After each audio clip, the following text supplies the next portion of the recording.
I'm Craig Kenneth, a relationship coach and a psychotherapist. Every relationship is different and every breakup is different. Work with me and you'll get professional help on your situation. And if you're in no contact, focused on personal growth, my workbook series, The Knowledge, will help you make changes like you've never made before. Available now at AskCraig.net.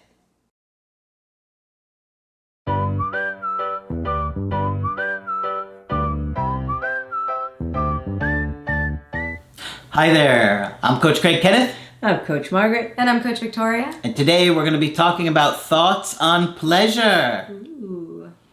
Well, What Margaret, about that? this sounds like a risque Oh, you won't believe video. how terribly risque this is. Yes. Are we going to be talking about new toys? And by toys, I mean action figures. Not quite. Don't get too excited. Oh. So it's not real pleasure then. There are many different kinds. All right, what do we got, Margaret? We have a description of some exercises that are done with couples in the course of their therapy that leads us to an interesting topic about how people treat pleasure. Okay? Okay. I found it interesting and thus I am sharing it. Okay. In the course of the therapy, Imago suggests that couples make several lists in the course of the therapy. Some of the lists are a surprise list for each other and a fun list of fun things to do together.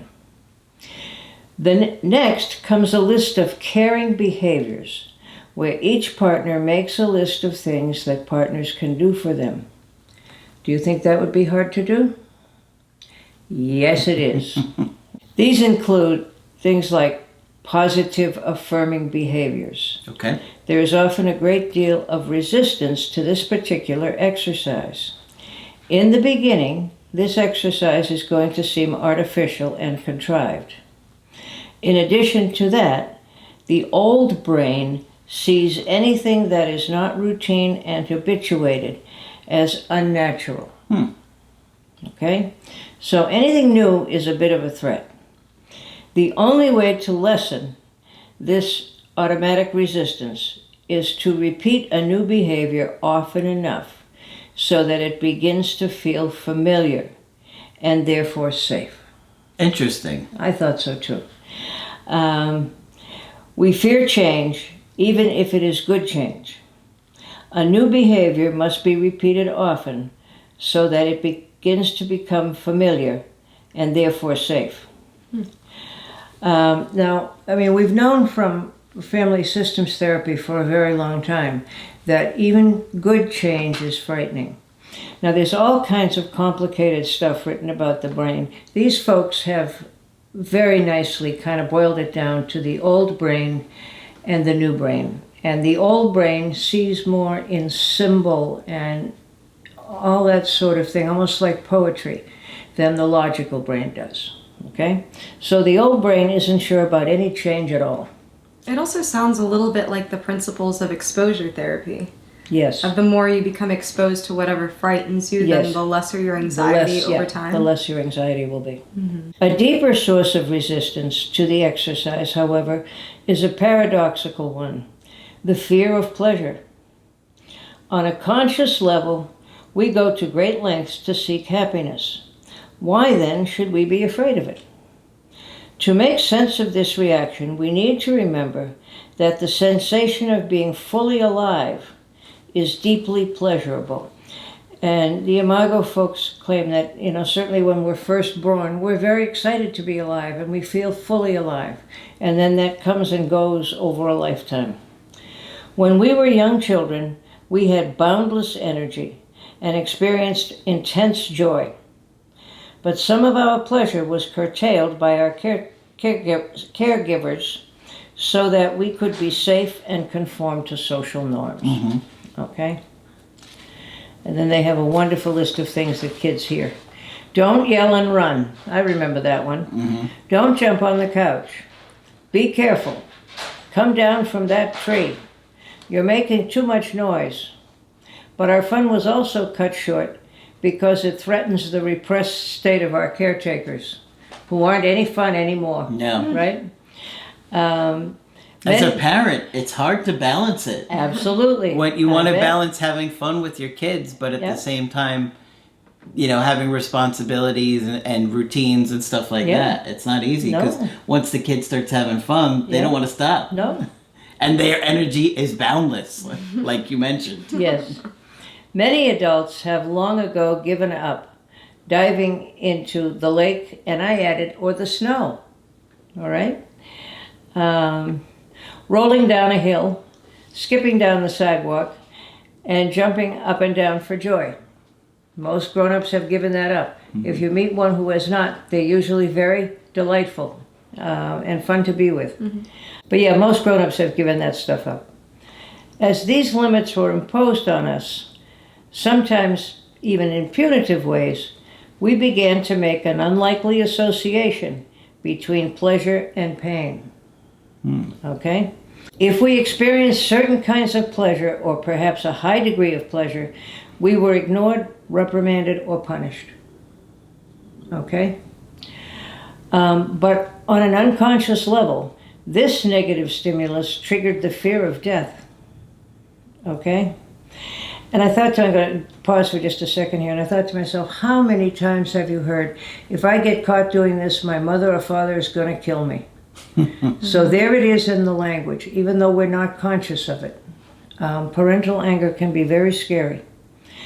Anyway, aggravates the fear of death. But on an unconscious level, this negative stimulus triggered the fear of death. Eventually, we limited our own pleasure so that we could reduce our anxiety. Because when our parents were upset with our jumping on the bed, or rolling under the bed, or doing any of the wonderful things we did, okay? Eventually, we limited our own pleasure to that which could reduce our anxiety. So if they're going to get upset about us having that much fun, we better stop, okay? Or you're going to get in trouble. Or you're going to get in Yes. trouble. Yep. And if you mirror it too, it mirrors a lot of sexual shame in our society in general. Absolutely. Any pleasure. We learned that to be fully alive was to be dangerous. Okay? Now, I maintain that there are some adults who have so blocked out all of their child instincts that they're not a whole lot of fun to be around. But when you find somebody who hasn't, usually they are fun to be around. Okay? However, applying this strange logic of children, we didn't blame our parents or society for grading pleasure with pain, right? It simply appeared to be our lot in life, so we didn't know to be angry about it then. We told ourselves, quote, my parents limited my pleasure, so I must not have been worthy of it. All right? It was somehow safer to believe that we were intrinsically undeserving than to believe that our parents were incapable of meeting our needs or had deliberately diminished our happiness. Wow. Gradually, we developed a built-in prohibition against pleasure. All right? Now that dovetails with a lot of religion, okay? And it very much dovetails to the Puritan ethic that this country was really founded on. They make jokes about the Puritans were always worried that somebody somewhere was having a good time, because it wasn't a good thing. However, people who grew up experiencing a great deal of repression tend to have a particularly hard time with re-romanticizing their relationship. That often involves being playful, okay? You have difficulty coming up with any request for caring behaviors, or they sabotage their partner's efforts to carry them out. They find excuses to reject surprises, don't find time to engage in fun activities, okay? So there are ways that we unconsciously deny ourselves pleasure, okay? And it goes back to here. One man with low self-esteem wrote down on his list of caring behaviors that he would like his partner to give him one compliment a day. That's unreasonable. Yeah, how unreasonable. This was easy for his partner to do because she thought he had many admirable qualities. But when she tried to give him a daily compliment, he would immediately contradict her statement or qualify it to the point that it became meaningless. If she were to say something like, "I like the way you talked with our son Robbie last night," he would nullify it with self-criticism, saying, "Yeah, well, I should do that more often. I never spend enough time with him." Hearing anything good about himself is what they call dystonic rather. If it's ego-dystonic, you can't accept it. If it's ego-syntonic, then you think it's fine. But anyway, he couldn't integrate anything good about himself. It was incompatible with his self-image. So his determination to maintain this negative opinion was so strong that we guided him to respond mechanically to his partner's kind remarks with just a thank you and leave it at that. And he found it hard, so they wouldn't let him negate the good stuff he did all of the time. We've all known people like that, right? Mm-hmm. And I imagine it's very frustrating to have a partner who can't accept your love and affection. Of course. And you'd think it's a rejection, when in fact it's something that's really going on inside your partner. Right. And imagine thinking, you asked me to compliment you. Yeah. Well, yes, and I did. Yeah. Listen, you shut up and take it. Yeah. I've all but said that to people. I certainly wouldn't say it in a session, but if this person wants to say nice things to you, you need to take them in. Mm-hmm. There was one man who couldn't understand the directions for this exercise, no matter how many times it was explained to him. Really? To help him over his emotional roadblock, we told him that even though it appeared that asking his wife to do good things for him was solely for his benefit, it was also a way for his wife to become a more loving person, which was the truth in which she was willing to do. Mm-hmm. All right. When it was put to him in this less self-serving context, he quickly understood the exercise. He was able to deal with the demon inside of him enough that he was saying he was not worthy of love, but he was able to deal with it enough that he was able to participate in the exercise and made a list of 26 things. Wow. Okay? So if it was all for him, he couldn't handle it. All right, his self-concept was so negative. Mm-hmm. But if it was partly for his wife, okay, he could do that. All right? Wow. Yeah, he had a list of 26 things eventually. He was hiding behind a psychic shield he had to develop as a child. Okay? So I'm not going to take in any of this good stuff because it's probably not going to last, and why would I bother to do that? It sounds like that critical inner voice. Exactly, and that's going to come up again. And what's so ironic about all of this is that the more you tell yourself, I'm unlovable, I don't deserve this love, then the less you are able to receive the love that's already there. Exactly. They discovered early in life that one way to maintain a feeling of autonomy around their intrusive parents was to keep their thoughts and feelings to themselves. When they deprive their parents of this valuable information, their parents were less able to invade their space. After a while, many isolators do the ultimate disappearing act and hide their feelings from themselves as well, deciding that in the end it is safer not to know. All right? That was some tough stuff. Yes. Come down from that tree. I heard that one. That was the real deep end of the pool, Margaret. Yes, it was. That's the real deep end of the pool. But it's there. It's there in Freud. It's there in a whole lot of religion. Okay? It's not okay to enjoy things. You should stay home and worry and pray and take care of business instead. Okay? So, one of the things that you might want to reflect on is how much joy you allow yourself to have. Right. And how much happiness are you allowing yourself and your partner to have in relationships? Exactly. Are you being critical to the point where they feel judged by you, that they can't have fun with you? Or are you doing it yourself with them? Right. Mm-hmm. And you've heard us talk numerous times about the critical inner voice. And that's where this comes from. It's a parent in the background saying, don't make so much noise. Don't jump on the couch. Mm-hmm. Don't dive into the snowbank.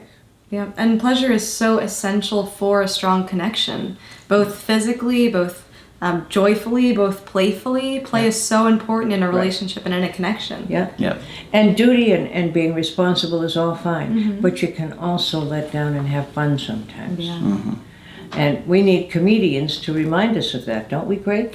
I don't know, they get attacked now when they do it. Right. So they got to be careful. Yep, they got to be careful. So I thought that was a very worthwhile chapter I wanted to share. All right, because some of us have major reservations, because whether we know it or not, mother's voice is in the background. Get down out of that tree. Yeah. I was always climbing the tree. Not only that, I would get pitch in my hair so that the next time she'd yell at me even louder, come down from that tree. It was a pine tree. All right? So the more your parents were critical, the more likely you're critical of yourself. Exactly. Exactly. And depriving. And there are parents who believe if kids have too good a time, they won't grow up to be responsible adults. There are all kinds of fears that people have. All right. Yep. Good stuff. All right. You might have to watch this one a couple times to absorb that one. Yeah, but as long as you're willing to jump into the snowbank, the lake, or, giggle crazily with someone someday, you're okay. All right. All Good right? stuff. You don't want to lose touch with all that. No, you don't. Of course, if you want to get our help personally, you can do that on my website, askcraig.net. I do email coaching and I do Skype. Coach Margaret is available for Skype coaching. Absolutely. If you think I can be helpful, or even if you could enjoy talking with me, please do. And Coach Victoria is now doing coaching. I would definitely enjoy speaking with you. So click on Victoria on the top of the website to schedule coaching with her. But that's it for this video. I'm Coach Craig Kenneth. I'm Coach Margaret. And I'm Coach Victoria. And we will talk with you soon. To get my help personally, go to askcraig.net and click on Schedule Coaching and choose the option that works best for you. I do email coaching or Skype. To schedule a coaching with Margaret, click on Margaret on the top of the page and order a Skype with her. For the Knowledge Creative Healing course, click on the link at the top of the page and click Get Started Now.